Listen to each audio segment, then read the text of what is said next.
Hi, Psych 132 students. It is your librarian giving you some recommendations of books you might choose for your book group project this semester. I want to talk to you about three novels that are potentials from your list of books. The first is Prayers for the Stolen. This is set in a small village in Mexico. All of the men in the village have gone. They've all departed for better lives in America, and once they go, they don't come back. So the women are left in the town on their own. The novel is told from the point of view of Lady Di, named after the princess. She's our main character. She lives with her mother in this town, and together they try to avoid the narco traficantes. In fact, the teenage girls of the village have to disguise themselves as boys and hide underground anytime the narcos or the drug runners show up on the horizon, because the drug runners steal women away, and they live this difficult life in Mexico. And America is always kind of the dream to them. It's both the dream and the nightmare. It is a fascinating book. The narrator is a wonderful narrator. Her mother is also a fascinating character. You'll both love and hate the mother. I highly recommend this one, and it's a little bit on the short side if that is appealing to you. I also want to recommend The Curious Incident of the Dog in the Nighttime. This book is set in Swindon, England. Our narrator is Christopher, a 15-year-old boy with autism. He lives with his father, and the mother of the family is gone. Something has happened to her.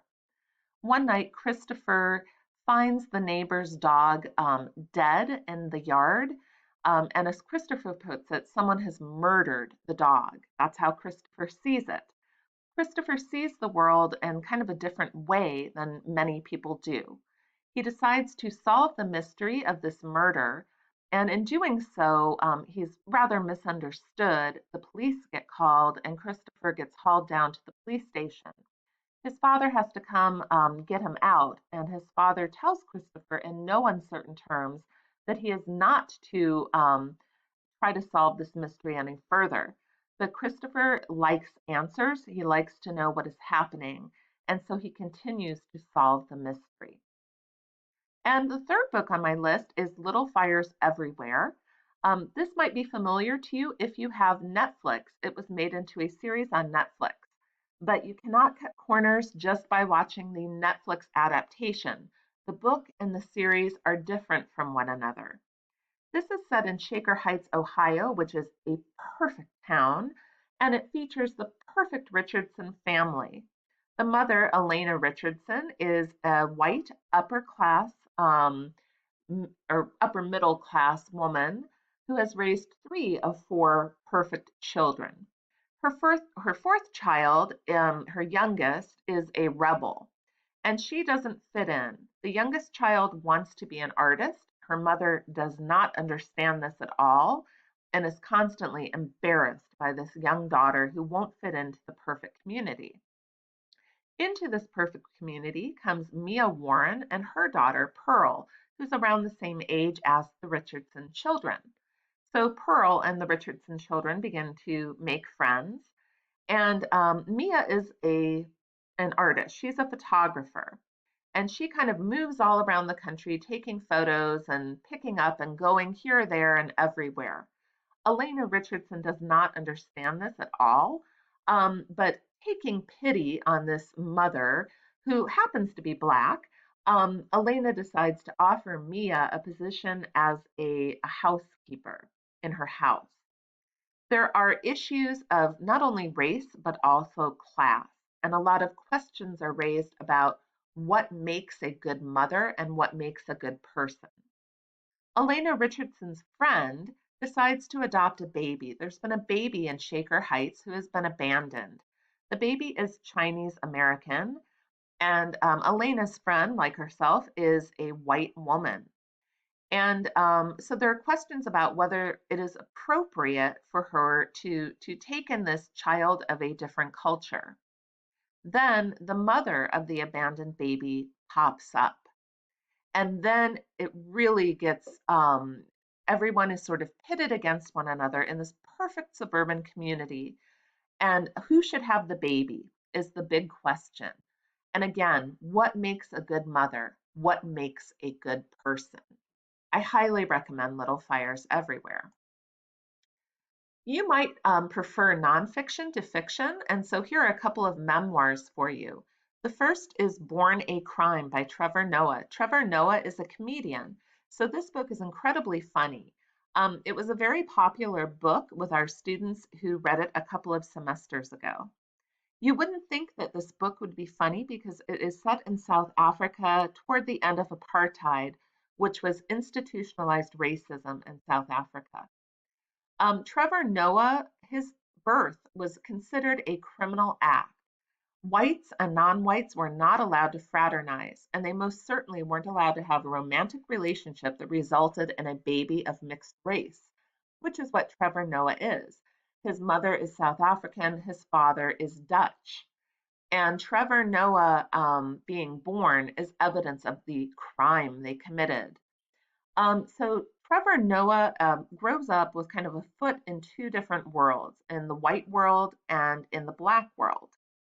And he moves between these worlds and he doesn't fit super comfortably into either of them. So this one, again, very funny despite all of the kind of scary things that happen in it. But I highly recommend this one. Educated is really not a funny book.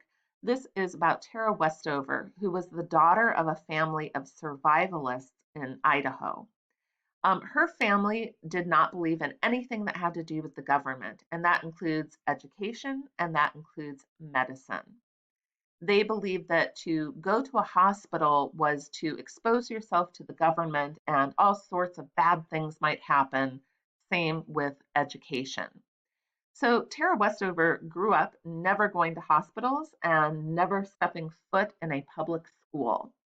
Her father, as the head of the family, was considered the ultimate authority in any aspect. He was the authority, whether it was religion or whether it was safety or whether it was how to earn a living.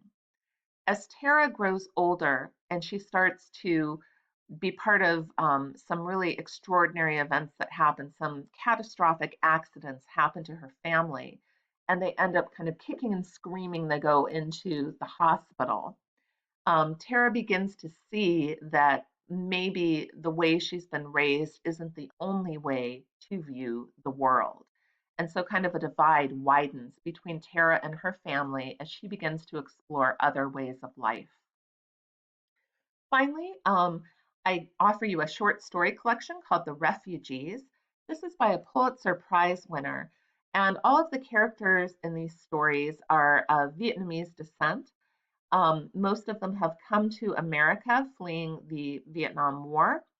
And in the first story, for example, our narrator is a ghostwriter, which means she makes her living writing for other people who then publish those things under their own names. So, in a way, she is a metaphorical ghost. But in the first story, an actual ghost shows up at her door one day. The ghost of her dead brother comes to visit, and she has to face a number of things that happened in her past. I like short story collections because they give you lots of different points of view and you see lots of different things happening. The Refugees is a fairly short book and is extremely engaging. And finally, true crime. I am a true crime junkie, and we have had some requests from students to have true crime on the list. So, The Fatal Gift of Beauty is about Amanda Knox, who was tried and convicted in Italy of the murder of her roommate, a British student named Meredith. Amanda is American, Meredith was British, and they are in Italy, in a small town in Italy where they've come to study. And there has been a crime and a sexual assault against Meredith. Amanda is, the Italian authorities decide that Amanda is responsible for the crime, along with her boyfriend and along with a fellow refugee to Perugia, Italy, who comes from yet another culture. This book is really about how different cultures view women and what women are capable of. their justice systems, and really a clash of cultures. What would seem perfectly understandable to us in America is considered outrageous by the Italians. And so I do recommend The Fatal Gift of Beauty. I recommend any of the books on the list. I hope you enjoy whatever book you choose.